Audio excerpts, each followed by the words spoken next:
Hey y'all, this is 680's music reporter Rudy Blair. Let me give you the stats of the gentleman sitting here next to me. He's got the #1 album in Canada and the US. He's got the #1 single in Canada and in the US. It's gonna be the song of the summer for 2013.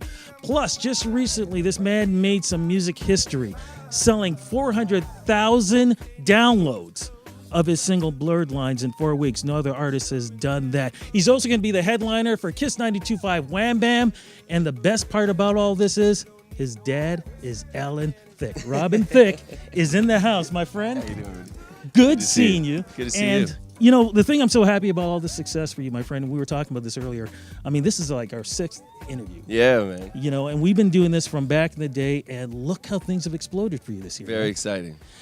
Did it blow your mind the way things have really come across? Because if I'm correct, Blurred Lines, the single, 11 weeks #1 in Canada, man. Wow, that's incredible. Yeah, I think at the beginning it was very exciting, and then when it went #1, I was just grateful, and now it's blowing my mind. You know, when it goes for that long and it becomes this big, you really just have to thank God every morning over orange juice.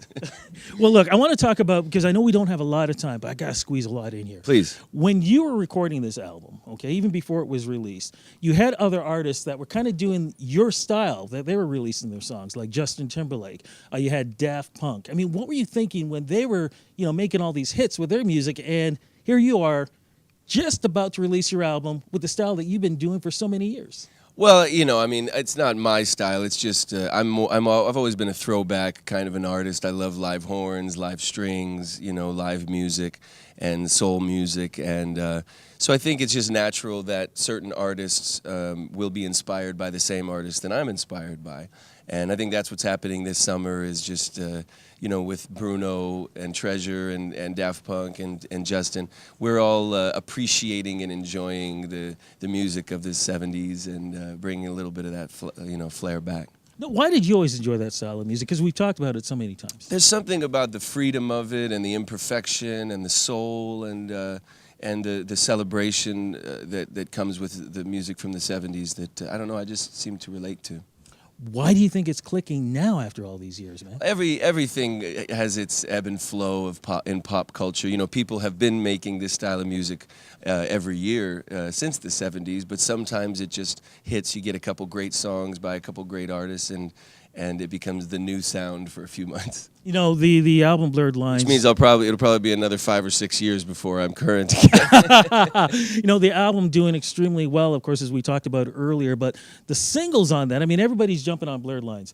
Feels good. That is my definite. Oh, thank you. Love that. But you also wrote a song with your dad, too. That's right. My dad was at my house studio and working on a project of his own, and I was at the piano working on something, and I came in. I said, "Hey, Dad, I got to put this idea down."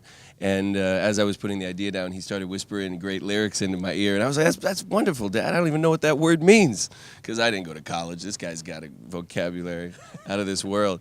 But yeah, he came with some amazing ideas, and we got to write a song together. How much of an influence has he been on you over these years? Well, he's always an influence. I mean, your father is always an influence. If he's there, and if he's never there, that's an influence, But when he is there, and he's very smart and charming and accomplished, he becomes a major influence, of course. I had a chance to talk to him over the phone yesterday while he was in Miami, and one of the things he said was he got you to listen to, which blew my mind, Gordon Lightfoot. Yes. Talk a little bit about that. Well, he's a huge fan of Gordon and Bruce Springsteen and John Lennon and great lyricists.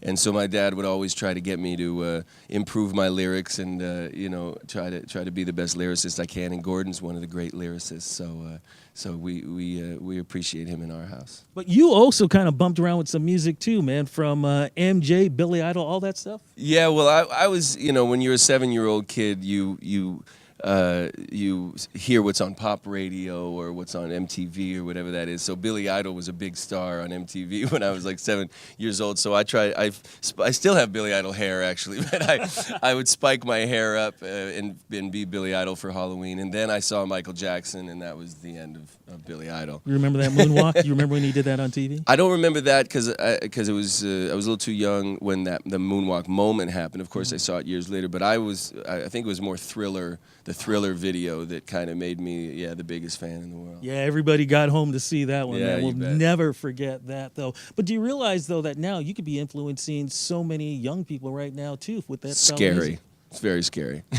I mean, what is it about, do you think, that, again, the style that's coming in now, and we talked about how it's influencing so many people, though, but, you know, even the older artists, because I had a chance to speak with one of the members, Philip Bailey. Yes. From EWF, Earth, Wind, and Fire. Yeah. And he says he's thrilled at the fact that the younger generation of artists are getting into that style of music. Well, actually, I've always been into Earth, Wind, and Fire, and they've always been a major influence on my music. And I actually just did a record. There's this guy named DJ Cassidy from New York who's making an album of almost all the 70s artists, songwriters, horn players, and Philip Bailey is singing backgrounds on some of the songs and writing some of them. And we're going to release this record with me and Jesse J singing over Philip Bailey, Earth, Wind, and Fire backgrounds and horns. And so it's actually very cool to bring the younger generation and give credit to these incredible artists that help shape our music. You know, the other thing I'm getting a really kick out of is people are starting to get a chance to see your humor. We were talking about this. Yeah. The, what was it, the Husbands of Hollywood? Real Husbands of Hollywood, yeah. Yeah, how did you get involved with that, man? Well, I met Kevin Hart at a wedding that I sang at, and we just hit it off immediately. And then a couple months later, he called me and invited me to dinner to talk to me about this idea that he was doing. And at dinner, we just were riffing back and forth like we were best friends from junior high school, you know. So we were excited. We got to do the show together and the first season together. I won't be on the next season because of everything with the Blurred Lines is doing, but just had an amazing time. And, you know, my father being a comedian and a writer, I come from a comedic background, so it's been a lot of fun to take some chances and show that side. You know, every time I turn on the TV, you're there. How are you handling all of this traveling and everything? Oh, you know, it gets a little exhausting, but when you have a #1 song, you know, you can't complain because no one wants to hear it. Well, people are going to get a chance to hear it and a lot more too. Kiss 92.5 Wham Bam. You ready for this? Oh, absolutely. At this point, I just ask, where's the microphone, and just go.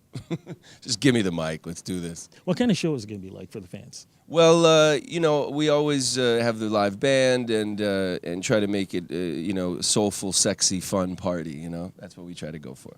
And also, you know, I kind of mentioned too earlier about Song of the Summer. You know, there's always that song that just stands out. My friend, if you don't have the Song of the Summer, something's wrong. Seriously. That's what I say, man. Fans are connecting with this. Plus, when you're thinking about this too, Grammy nominations coming out, man. There's a good chance that you are going to be getting Song, Record, and Album of the Year nominations. Well, I will take Song and Record and Album of the Week. Would just be wonderful. But you know, this is all what it's about. You know, you make music that you want to hear, that you're excited about and proud of, and sometimes it connects and sometimes it misses. But you know, you just you have to enjoy the ride and enjoy these moments when they do happen. What do you want to see happen in the future? Because I also read too that you wanted to do a gospel and Christmas album. I've always wanted to do that. You know, I've always wanted to make all different styles of music, and I always have. You know, I like hip hop, I like rock, gospel, bossa nova. So I don't know what I'm going to do next. I just know I love to make music. Any chance even a country album too? Is that going to Yeah, happen? well, I would do probably, if I did a country album, I would do more classic country songs that I will sing in a soulful way. I don't know if I would write my own country songs, but I might write some folk songs, you know. Fantastic. I have kind of a country song on the new Hunger Games movie that I did. Wait, back this up. You did what? Well, it's a soulful country song. It's my version of country for the new Hunger Games movie that's coming out in a couple months. I like the way you just dropped at it. Yeah, I'm just doing a movie for Hollywood or a song for Hollywood. When did this come around? It was just something they approached about, you know, would I be interested in, and I happened to have a song that I was writing that fit really well for their movie. Oh, fantastic. Yeah. Sorry, the song is called?